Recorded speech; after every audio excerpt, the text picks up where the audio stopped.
Atraktivní průmyslová zóna Business Park Staré Město leží v místě významného dopravního křížení silnice E50 a dálnice D55.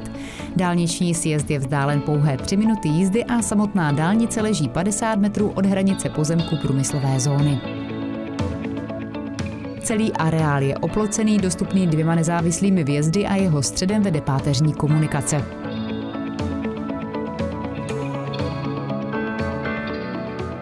V Business Parku Staré Město jsou připraveny k prodeji komerční pozemky k výstavbě. Rozloha pozemku k prodeji je variabilní. K dispozici jsou výměry od 4,5 tisíce až do 60 tisíc metrů čtverečních.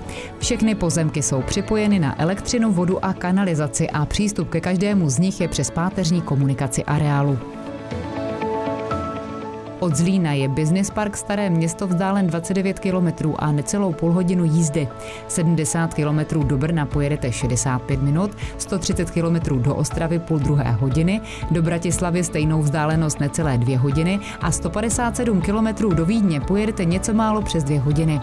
Železniční stanice Staré Město na severojižním koridoru Ostrava-Břeclav leží jen 700 metrů od průmyslové zóny.